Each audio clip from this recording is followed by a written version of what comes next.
Good evening, Busy Bees. It's Tuesday, January 6th. Here's your evening news rundown in under 5 minutes. Happy Three Kings Day to those who celebrate it. So President Donald Trump has doubled down on the U.S. interest in Greenland, prompting sharp reaction from European leaders.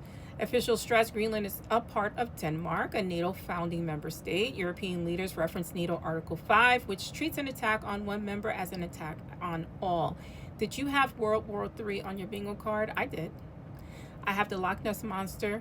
I have mermaids, sea UFOs, and giants on my bingo card for this year. Denmark has warned that a threat to Greenland would be a threat to their sovereignty.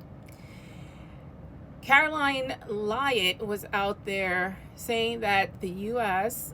has the right to Greenland, and it's because of its proximity to the United States. And you have Stephen Miller out there and others saying that everything in the Western Hemisphere belongs to the United States and we have a right to all of its natural resources, period.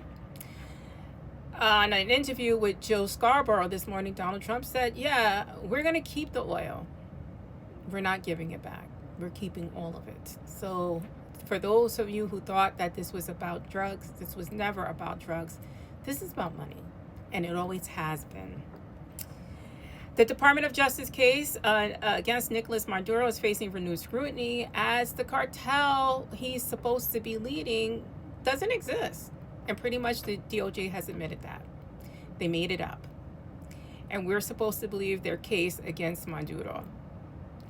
Either they're inept, which they are, they're stupid, plain and simple, and this was all a farce, which I'm beginning to feel that way because, you extricated himself, his wife, and his child.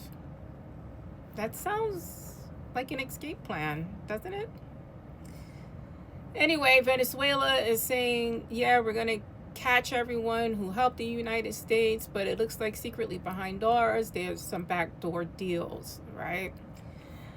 The so-called opposition leader Machado is on the outs with Donald Trump because she accepted the Nobel Peace Prize he believes is his, and now she's saying, I'll give it to you if you give me Venezuela. It's all a farce and a scam, and I'm tired of it. How about you?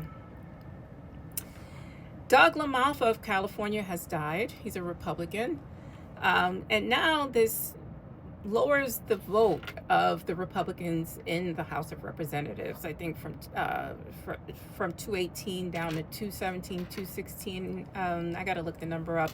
Marjorie Taylor Greene, I believe her last day was yesterday. So yeah, their lead is tiny.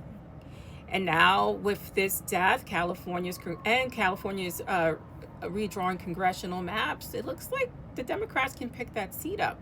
I'm sure this is all going to court, but make no mistake, if they deem California's maps as illegal, even though the people voted for it, that affects other states as well. So the Supreme Court, there's a catch-22 there. They just can't say for California it's wrong, but for Texas is right. So anyway, it looks like we can pick that seat up, and I'm very happy about that. And of course, President Donald Trump has cut $20 billion in federal childcare funding. The cuts target 5 Democratic-led states, California, New York, Illinois, Minnesota, and Colorado, because we're basically mean to him. Even though the blue states are the donor states and we keep this country running, he is punishing us for, I guess, not being his friend.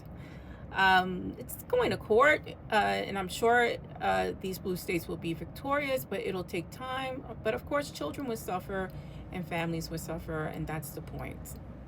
The point is, when is enough enough? And when are we going to decide what are we going to do about this regime? Let me know your thoughts. Please stay smart, stay safe, stay informed, like, share, and follow if you can.